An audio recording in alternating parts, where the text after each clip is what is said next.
Hey guys, LadyLibertyStacker here. It is September 20th, 2018, and I'm back for another video on the facts, fallacies, and myths or opinions on cast iron cookware.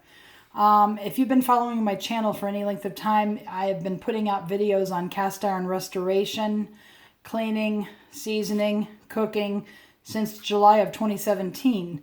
Since then, I've probably done over 30 skillets.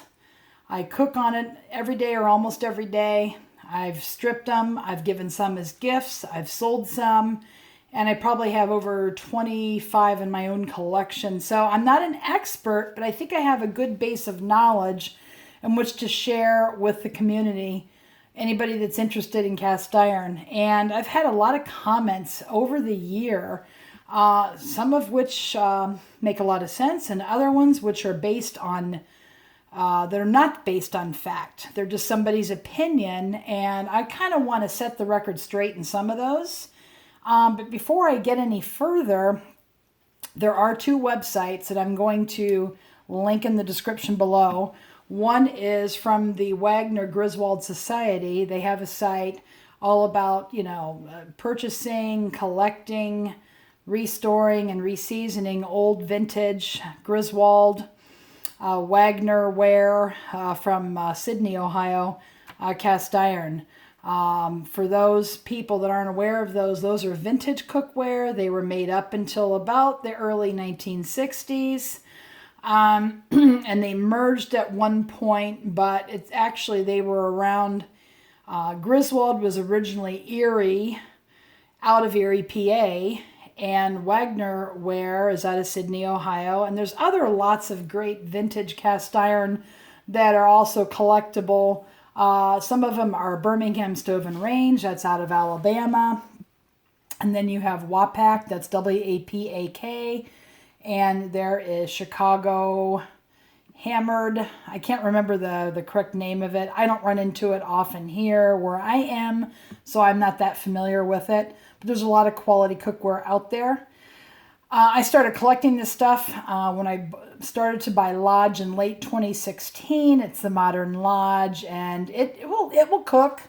But the drawbacks on that, it's extremely heavy. It has a pebbly surface. It will hold seasoning. It's just heavy and awkward. And but I do have a few pieces in my collection for those jobs that I don't want to put on my vintage stuff. So without further ado, I'll go ahead and kind of share with you some of my restoration items that I have here, and some of the skillets. Some are collectible, some are just basically usable. So without further ado, you see here, this is a stainless steel Revereware, and this is a here's a Revereware skillet, or a skillet. It's a stock pot, and I use it basically for chilies and tomato sauces, because not everything should go in cast iron. Not unless you've had it for years and years and years with many layers of built-up seasoning. So you don't use cast iron for absolutely everything, but you can use it for a lot of stuff, for the majority of your stuff actually. So anyway, that's why I had the stock pot out. Now, as far as what I do to get the cast iron in great shape, I'll show you briefly what I have here. I have a number 7 Griswold, which is more collectible than this number 5 Griswold. They're both small logo, number 5, number 7. I am missing a number 6. I'm still looking for one of those. This is a number 5, which is an 8.5 inch Wagner ware. And then you have the collectible, somewhat collectible Griswold there, and I'll go over those in just a minute. And I have a pancake, a little bit of dust there. This is a pancake griddle. I just did a video last week cooking turkey burgers on it. It is Modern Lodge. A Modern Lodge can be good. There's on the other side. I stripped it when I got it. Totally stripped it. And I re-seasoned it. And before I did that, I sanded it down with a 4-inch Avanti Pro disc. I attached to my electric drill and got this surface rather smooth. The smoother it is, the easier it's going to be to cook on, and it just makes it easier. And if you want to use your metal scraping utensils, it could take you years and years and years of doing that to get it smooth versus using a sanding disc, or an Avanti Pro disc, whatever. Or some people like sand blasters. That's fine. On this type of skillet, you can do that. It is not collectible. It's just a modern Lodge. This one is a 90G USA, and it's you can be purchased at Walmart or wherever. It's not very expensive, but it comes in handy. So there you go. And now we're going to talk about some of the things I use to strip. And before you season, you got to strip. And a lot of people say, oh, never use Easy Off Oven Cleaner. Well, that's the first misnomer. It's a myth. You can use it. It's nothing other than lye. You have to use the heavy duty. You spray it on and on top of and below, all around a skillet. Put it in a paper, or put it in a garbage bag and knot it up and set it aside. There's videos on how to do that, but you have to do that from anywhere from 1 day to 3 or 4 days. And this can only last a couple of skillets, if that. But basically all this stuff is sodium hydroxide, which is lye. Perfectly safe as long as you use your goggles for your eyes so you don't get this stuff in your eyes. Use your nose mask so you don't breathe in fumes, and use gloves so you don't burn your skin. Just be careful using it, but it's not toxic to the environment. It won't kill your grass if it gets on the grass. Just keep it away from small children and animals if you're going to use this. It's nothing more than lye crystals, 100% lye. Again, it is sodium hydroxide, lye, and you add this to water. This is a pound of lye crystals, and you can add it. You add it to 5 gallons of water. Use a big tub. Put the water in first, then add your lye. If you have a lot of skillets you need to do, put in 10 gallons of water and 2 pounds or 2 of these jars of lye crystals. And this can be found at the hardware store, but it's usually held behind the counter because it could be used for nefarious reasons. Unfortunately, it's the day we live in. So they do have it behind the counter and I get mine at Ace Hardware. So that is lye.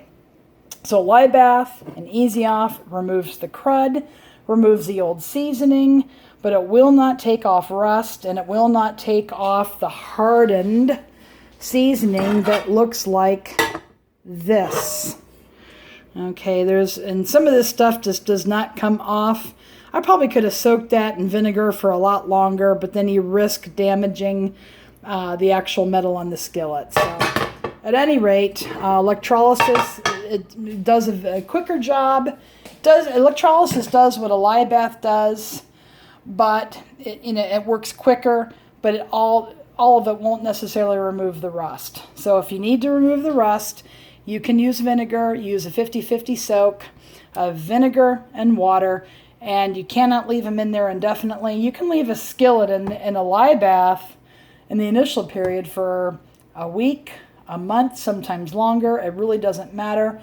It's the skillet itself isn't porous. The only thing it's going to do is take off any of the seasoning. When you notice that it stops working, it's time to take it out. And if you still have more, put it in a vinegar soak. You need to monitor that by the half hour, by the hour. You don't want to keep it in there forever because it will start to eat away at your metal. But it's perfectly safe. You don't need expensive vinegar to do it. You don't need apple cider vinegar to do it. You can get the cheap cleaning vinegar.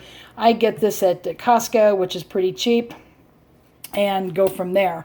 And then before you go to the vinegar, I like to neutralize the lye. I like to kind of give it a good scrubbing with the steel wool. 0000 is excellent. This is a multi-grade steel wool. I think that's the only thing they had on hand at the time I got it. But you can use that with mild Dawn dish detergent to neutralize the lye. And then if you have further rust and carbon deposits or warts, as they call them, to get off, then you can use your vinegar seasoning. So that's kind of all in the restoration process. The only time you use soap, pretty much, is when you are neutralizing the pan in the stages of stripping and restoring your cast iron. I don't recommend using soap at other times. Unless you have many layers of seasoning built up, because soap tends to wear away your seasoning, especially if the pan is relatively new or newly reseasoned. You don't want to do that. So that's another misnomer there. A lot of people say it's real expensive. They, they don't really understand why it's expensive, but it takes a long time to restore these pans.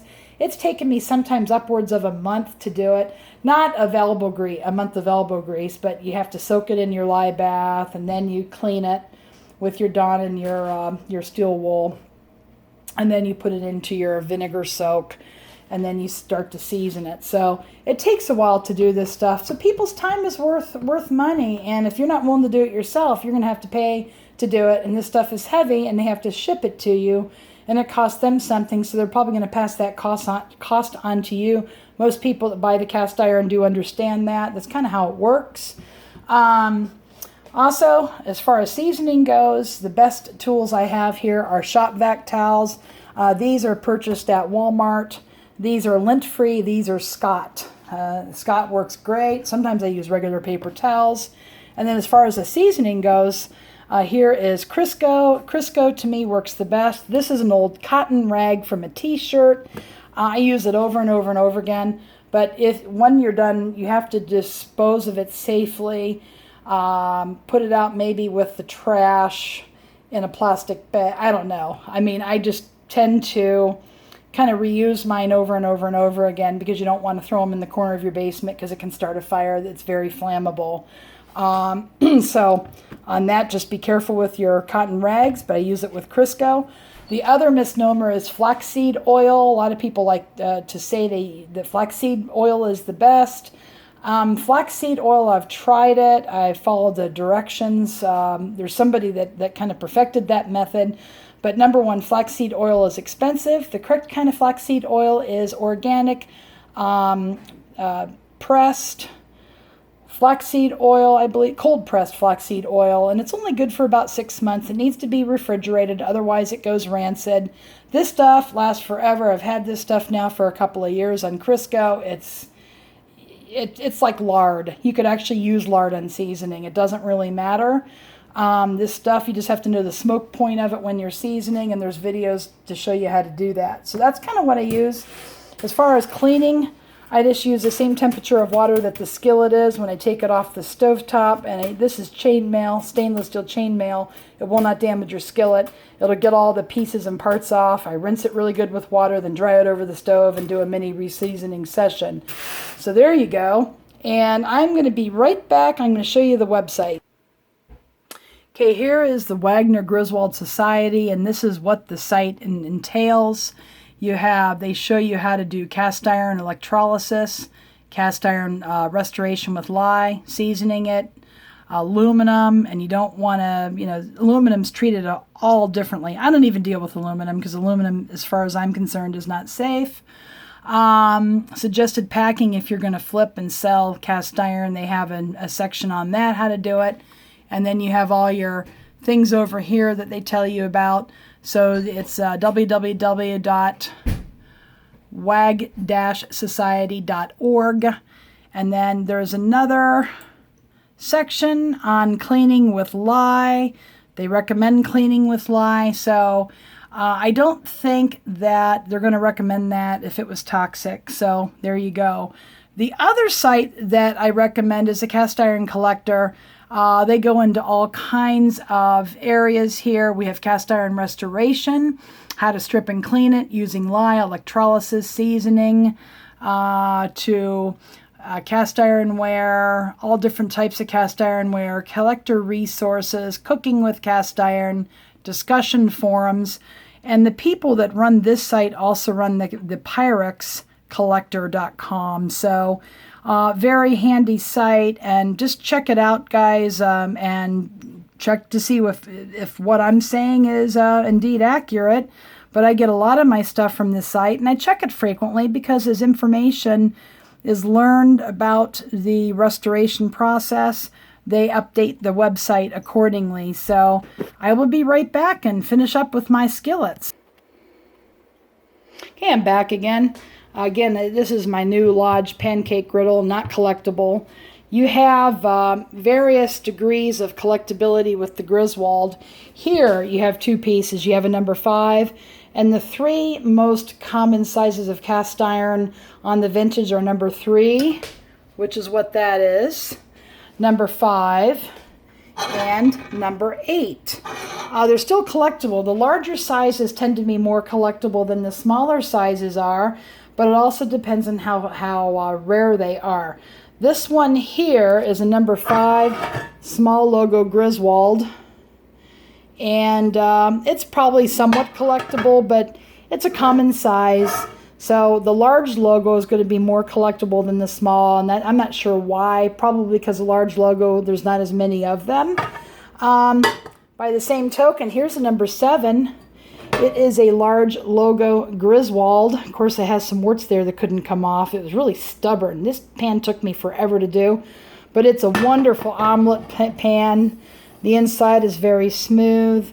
Excellent cooker, but this has some collectability because it's a number 7, and the number 7 Griswold, you don't find them every day. They didn't make as many of those. Okay, they made a lot of Wagner. This is a Wagner. I like this skillet. I just used it this morning to make some gravy over toast.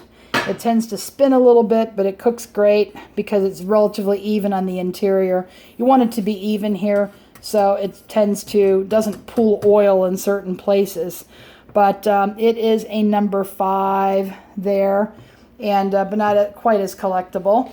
And then you have over here, you have a number 8 mystery skillet. It's probably a Birmingham stove and range because of the inset heat ring, but it's got a handle that I believe was done by Wagner ware. And then also the raised number on the handle was either Wagner or Lodge. I can't remember. So you know what? I'll go back to the cast iron collector and it'll tell me how to identify it. So that's an excellent site. I can't remember all this information in my head. Here's another skillet that's quite rare. This is a chrome-plated one, and yes, you can put it in a lye bath.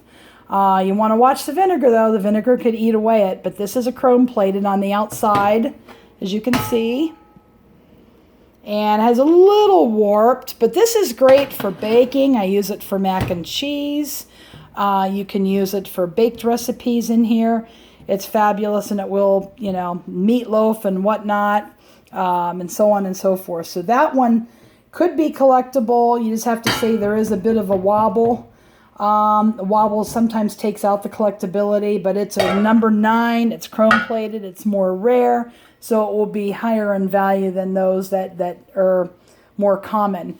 Then lastly, but not least, you have, and this is a small representative of my collection, you have a number 3 large logo Griswold. These are collectible, the large logo, but again, they're very, very common. You see quite a few of them online. So, and I've sold one, but it was up there for a while. I didn't sell it very quickly because you see a lot of them. But it's an excellent pan. Then you have a number 8 Griswold. Again, this is a large logo. Made in USA, Erie, PA.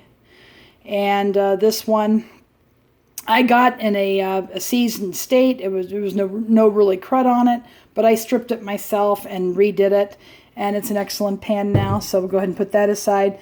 But again, there are 3, and they're an 8, and they're not quite as collectible. They are collectible, but they're not as valuable, I should say, because there's more of them available than the other sizes. And here, don't even want to use this one. I restored this. I seasoned it about 5 times. This is a number 10. This is very collectible. This is an early Griswold.